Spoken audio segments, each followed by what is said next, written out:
Hello, hello. How are you today? Um, I'm trying to set and do an audio. Okay, hello. So good to be here today. I just finished a class on trauma in my spiritual healing circle membership group, and I was talking about just different ways to bring healing after trauma, and I was thinking about self-care. And for most of us that were in the church, we were just uh, brainwashed into believing that taking care of ourselves, self-care, was selfish, that it was wrong. And any desire that we had to do that created just this like shame. And, um, that can stick with you. And simple things like, just eating healthy or exercising, just relaxing, just resting, taking a nap when you're tired, sitting down and, reading a book, or saying no to, I don't know, some other event or outing, because you feel like you either don't want to, you just want to stay home and rest, maybe, or be alone, or anything pertaining to self-care. I don't know about you, um, but a lot of people I've talked to, and I know myself, there's this teaching that it's others first, be others centered. um, you just give and pour out, and serve and minister to others. It's about others and loving others, and it's so others, God first. And actually they meant church first. They didn't really mean God first, but they, church first, and that meant serving and doing and being there. And then for those of us that had children and jobs, of course they wanted us to tithe, and then offerings, and so work, and then we're supposed to be at church, and we're supposed to serve and do all these other things. And then when is there time for us? And there's even this thing like putting sleep on hold, like this teaching of, oh, I'll sleep when I die. No, sleep is, we are created to sleep, and we need 7 to 9 hours of sleep. And if you've been traumatized or been through abuse or anything stressful, we're in 2020. This year has been stressful. So I would say we need extra sleep, because we've just been in this heightened adrenalized state even all year. And when you've been through trauma and been through abuse, you can get locked into that adrenalized state where your body's just pumping cortisol, and cortisol is called the stress hormone, the fat hormone. And so your body's just not functioning right. And so you really need that self-care. Self-care is not like, it's not a frivolous thing. It's a necessity for life, really. And we're not taught that in the church. We're not taught that at all. I was even in a church where, we paid for the pastors to take a vacation. I didn't take a vacation. I was working and raising kids and taking care of the home and working so I could pay for somebody else to take a vacation. Interesting. Who is already getting their income from me and other members of the church. Okay, that's a whole other story. So I was running myself into the ground at that time. I was working a gazillion hours a week. My kids were small. I was in a very stressful marriage, and not taking care of myself one bit. Not at all. Zero. Zilch. within a couple of years, I was out on stress leave because I was having anxiety. They thought I had an ulcer, having a ton of health problems. And so much so that my doctor told me that I needed to rethink what I was doing. He goes, most doctors would just write a prescription for some, antidepressants or some kind of medication. And, people would live on that for years. But unless you're changing your situation, that's just a crutch, right? Because you're going to have to really think about what's causing the stress and make some life changes here. I was like in my early mid 30s at this time, and I was having things going wrong with me that I don't know, not even elderly people, because of the stress, because of the church and the pressure, and I wasn't taking care of myself at all because I was serving at church and trying to be the perfect wife and the perfect mother, and their version of the Proverbs 31 woman, which was such a lie. Such a lie. That's another one too. I'm definitely going to do some teaching on the truth about the Proverbs 31 woman, but not today. Today I want to talk about self-care.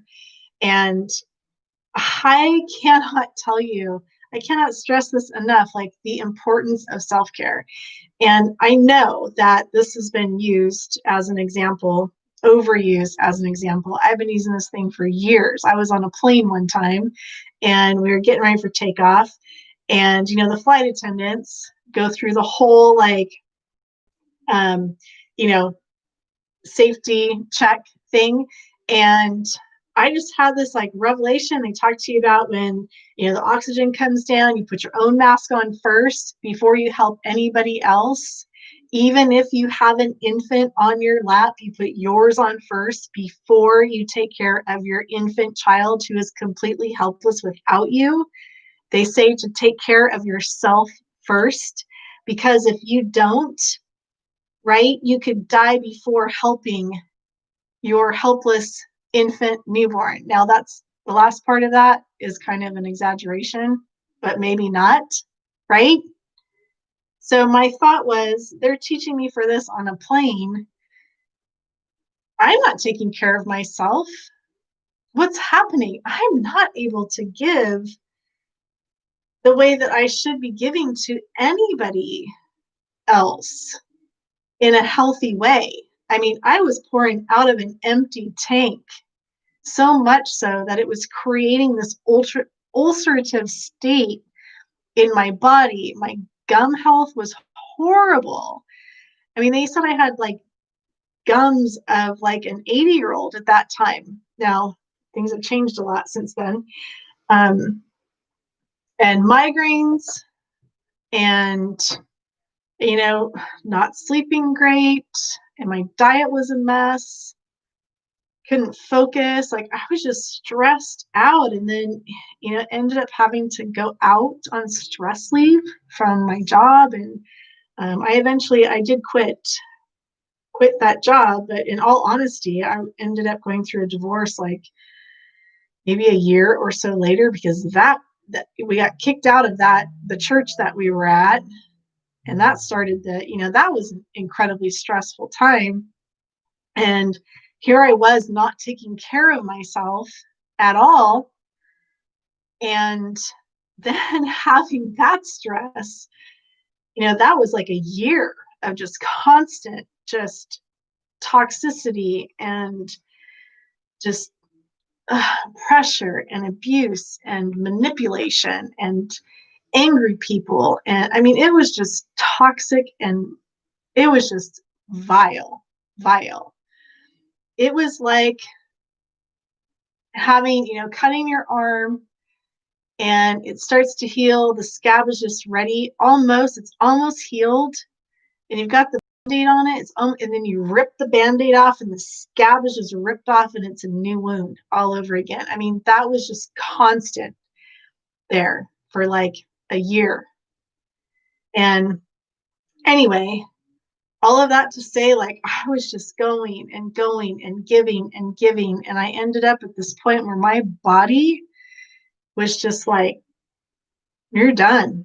You don't have anything else to give. And it was just pulling from my body, creating this dis-ease and all of this stuff, and just this toxic, bad stuff within my body, to where I ended up having to take care of myself.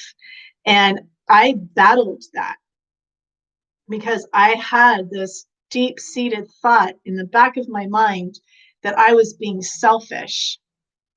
And I was also being told that it was selfish, or that I was lazy. Um, and, I could be having a level 10 migraine and still was expected to do and to, go about my business, because there just wasn't this understanding of the level of pain and how empty, my tank was. Like, I had nothing to give. And nobody should ever get to that place. And you know what? I know so many people who have gotten to that place, and even in a worse place than that, all because of what they were taught, all because of a misrepresentation of what God says and who God is, and a twisting of scriptures, and ignorance of what the real meaning. But actually, it's more like manipulative to get you to, submit and serve, and, creating just that shame and that fear, and putting that pressure on. And, when you're exhausted and not taking care of yourself, you're not thinking clearly. You can't. You're in survival mode. You're not in thriving mode. You're just doing what you can to survive. How sad is that? How ungodly is that? I'm sorry, but the God I know is not a slave driver. I know a lot of pastors and a lot of leaders who are slave drivers, but God is not. That's not who he is. That's not what his word says. In fact, he tells us to guard our heart. The word heart is mentioned so many times. Love and our heart is mentioned so many times. Guard your heart, because it is the wellspring of life, right? We have to take care of ourselves before we can even begin to take care of anyone or anything else, right? So love your neighbor as you love yourself. If you're not loving yourself, which is self-care, is basic. That's basic.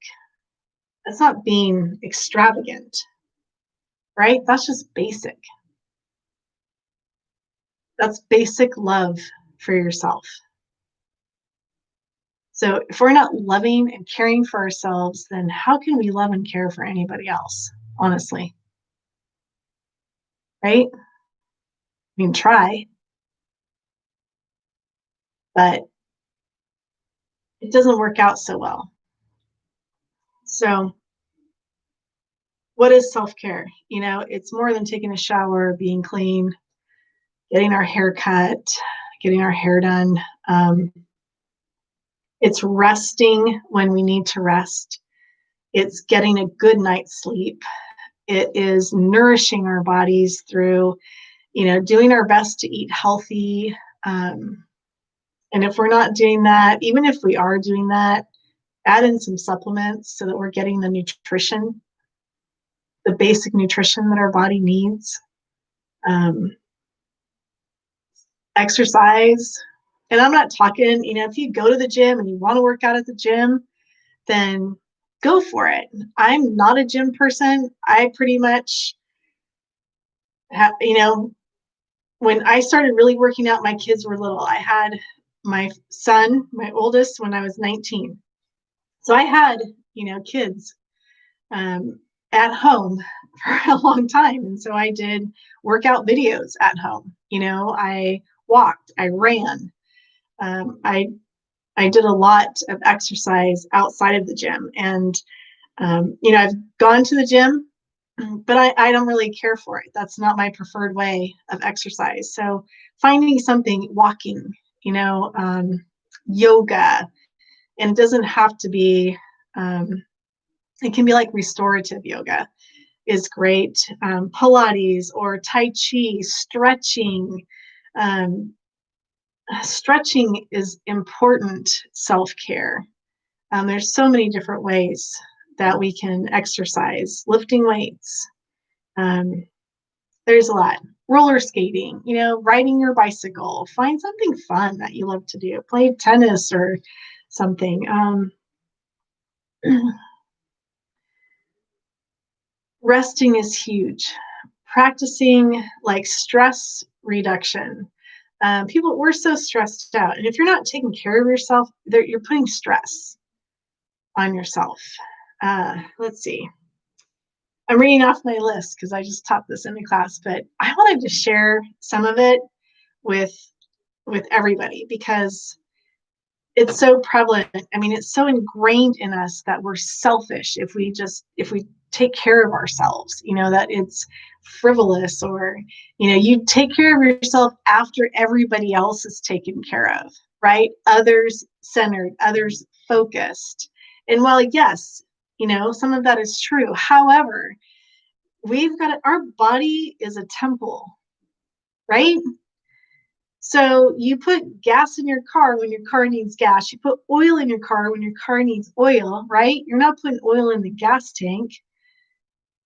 We wash our cars. We take better care of our cars than we do our own bodies. And if you're not putting gas in your gas tank, your car's not taking you anywhere. You can't expect it to get you from point A to B without gas or oil, right? So how can we expect to do our job or to live life healthy if we're not putting gas in our tank and oil, nutrition, nourishment, having fun, laughing, right? Hobbies are good. Finding out what you like. Most of us, when we come out of an abusive church, we have pretty much, we're there all the time, or we were just, so hyper spiritual and so beat up and filled with shame and guilt and all of that we didn't even know what we like or who we are anymore without that. And that's a huge thing, is learning how. It's like when you come out of that, you have to learn who you are and how to live all over again. It's like night and day different. And self-care, so getting out in nature is self-care. Getting a massage is self-care. Is getting a massage a necessity? No. But for some people it is, depending on your line of work or, what's going on in your body. Seeing a chiropractor for some is self-care. For others, is it? Is it a necessity or not? It just depends. Everybody's different. But there's nothing wrong with pampering yourself. I'm talking about self-care, but we could take it to a whole different level and even just pampering yourself. There is nothing wrong. If you have extra money to pamper yourself with, go for it. You deserve it. It's not being selfish. If you want to pamper yourself or spoil yourself, I still struggle with, I just bought some nail polish the other day, and seriously, this is what I go through. Now, I keep polish on my toenails. I just have. There's been once in my life I went like 24 hours without polish on my toenails. It's just a weird, quirky thing about me. I don't go I do my own toes. I've had one pedicure in my life, and a friend gave it to me. I was a manicurist many, many, many, many years ago. I was 17 years old, graduated from high school early, went to beauty school, and that was my first business that I owned. And even, I did that for a few years and, several years, but people can't believe it when I tell them I had not had I didn't have a pedicure until well after I was no longer a manicurist or a salon owner. So all that to say, so I go to order some polish online and it will literally sit. I'll put some in the cart and I have to think about it for days because my thought is, this is my automatic thought is, do I need this? Is it something that I need for life? Do I need it right now? Is it a necessity that I have it? And I go through this process with, if it's makeup or nail polish or, skincare, is it a necessity?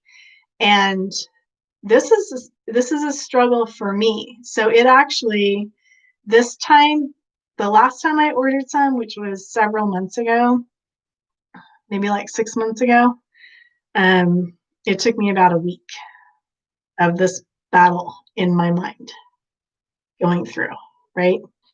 This time it was 4 days. 4 days. I didn't just go on the site and buy polish. I had to go through, and then I had to get help making the decision. That was how ingrained it was in me that taking care of myself was selfish. And even after I bought that, like it came yesterday, and I still have a little bit of guilt for spending that money on myself because I really didn't need that. It wasn't something I needed. It's something that I like. I can kind of pamper myself with because I like to have polish on my toes. But to me, that is a frivolous thing. So that's just a little insight into one area that, like, some of my struggle that I have with that. And I got over the self-care when it came to, you know, diet and sleep and all that, because I am a natural health practitioner, right? And so going through school and everything, and even when I became a coach, you have to be coached to become a coach.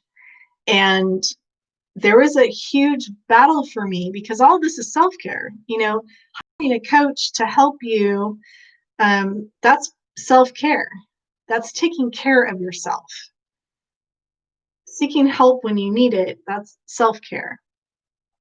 And so that was a huge battle. I felt guilty. Do I do this? But how am I going to help others if, right, I'm not helping myself, if I'm not taking care of myself?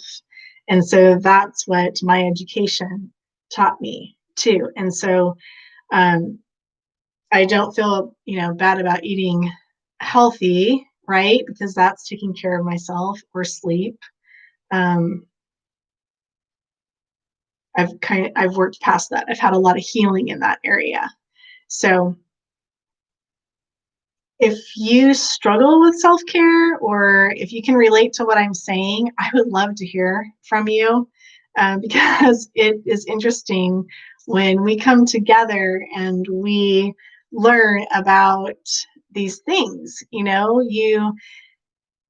It's just something that's going on. It's this like subconscious struggle kind of thing. But then when you hear somebody else talk about it, then you're like, oh my gosh, yeah, that is kind of what's going on. So self-care is not frivolous. It's a necessity. It's an absolute necessity. And I even will go as far as to say it's a matter of life and death, because I was pretty unhealthy at a time in my life when I should have been healthy. I'm healthier now, way healthier now than I was 20 years ago. Way healthier. And that's because I started to take care of myself. Now, am I fully there? No. Do I pamper myself? Hardly ever pamper myself. Should I pamper myself? Why not? If you have the time, you have the money, and you want to, go for it. You deserve it. I'm just talking about basic self-care, taking care of your temple, taking care of you, loving yourself right where you're at, loving you. All right, I hope that helps you. And again, if you can relate or if you have questions, please let me know. I'd be happy to help you out. And I will talk to you next time.